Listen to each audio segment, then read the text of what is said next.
సత్యం ధర్మం ST news కి స్వాగతం. గత ప్రభుత్వం ఉపాధ్యాయులను మద్యం షాపుల వద్ద కాపలా ఉంచి చాలా అవమానం చేశారని మంత్రి నారా లోకేష్ అన్నారు. ఆ వివరాలు ఇప్పుడు చూద్దాం. గత ప్రభుత్వం అధ్యక్ష ఉపాధ్యాయులు ఎలా అన్ని రకాలుగా అవమానించారు. గౌరవ సభ్యులు గురించి మాట్లాడారు. ఏకంగా మద్యం షాపుల ముందల కాపులు పెట్టారు అధ్యక్ష. అంతేకాకుండా గౌరవ ఉపాధ్యాయులు ఎప్పుడైనా బయటకు వచ్చి మాట్లాడాలనుకుంటే వాళ్ళని గత ప్రభుత్వం హౌస్ అరెస్ట్ చేసింది, బంధించింది, కేసులు కూడా పెట్టింది. గౌరవ హోంమంత్రి గారు ఇక్కడ ఉన్నారు అధ్యక్ష. మంత్రి గారితో నేను అనేక మార్లు డిస్కస్ చేశాను. గతంలో పెట్టిన కేసులన్నీ కూడా తీర్చే బాధ్యత మేము తీసుకుంటాం. దానికి మన ప్రభుత్వం కట్టుబడి ఉంది.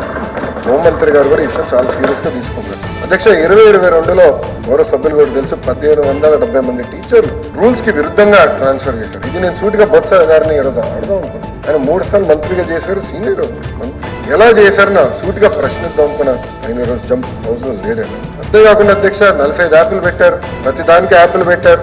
ఉపాధ్యాయులు ఇబ్బంది పడ్డారు. ఉపాధ్యాయులు నాకు చెప్పారు అధ్యక్ష టాయిలెట్ క్లీనింగ్ దగ్గర మట్టి యాప్ తీయేశారు. అంటే ఎలాంటి డౌట్ మిగతా యాప్లు భారం తగ్గించాలి, దాంట్లో ఎలాంటి సెకండ్ థాట్ లేదు. సింగిల్ ప్లాట్ఫామ్ తీసుకొస్తున్నాం. సో ఉపాధ్యాయులు చేయాల్సింది ఏంటి, హెడ్ మాస్టర్ గారు చేయాల్సింది ఏంటి, డిఓ గారు ఏం చేయాలి, ఎంఈఓ గారు ఏం చేయాలి, చాలా స్పష్టంగా చాలా తేలిగ్గా ఈజీగా ఏర్పాటు చేయకపోతున్నాం. వైఎస్ఆర్ పార్టీ స్థాపించి 15 సంవత్సరాలు అవుతుందని, వైఎస్ఆర్ పార్టీ అంటే ప్రజల కష్టం నుంచి పుట్టినదని, ప్రజా గొంతు అని, ప్రతి పేదవాడికి వైఎస్ఆర్ పార్టీ అండగా ఉంటుందని మాజీ ముఖ్యమంత్రి వైఎస్ జగన్మోహన్ రెడ్డి అన్నారు. ఆ వివరాలు ఇప్పుడు చూద్దాం.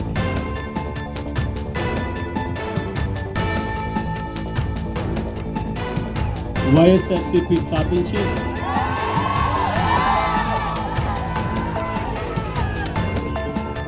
15 సంవత్సరాల దాదాపుగా ఈ రోజుతో మొదలవుతా ఉంది.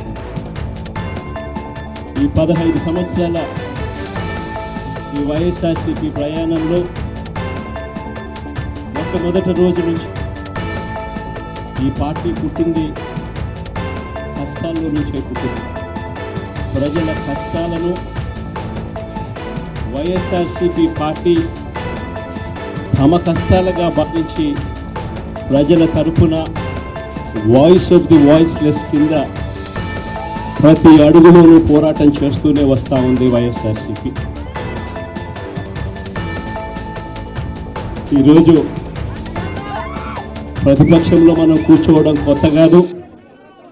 ఈ 15 ఏళ్ల మన ప్రయాణంలో 10 సంవత్సరాలు మనం ప్రతిపక్షంలోనే ఉన్నాం. దీటైన సమాధానం అధికారంలో ఉన్న వాళ్ళకు ఎప్పుడు ఇస్తూనే వచ్చాం. కళ్ళు మూసుకొని కళ్ళు తెరిచేసరికి సంవత్సరం అయిపోయింది. ఇప్పటికే మరో 3 సంవత్సరాలు 4 సంవత్సరాలలో మళ్ళీ ఈసారి వచ్చేది మళ్ళీ వైఎస్ఆర్సీపీ పార్టీనే.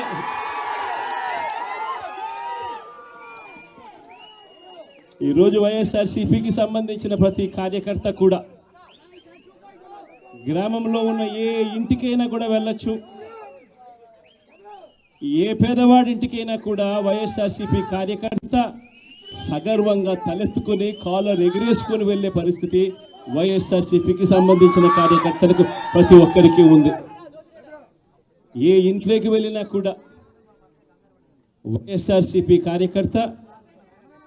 కార్యకర్తను చూసినప్పుడు ఆ ఇంట్లో నుంచి వచ్చే ప్రతి అక్క, ప్రతి చెల్లెమ్మ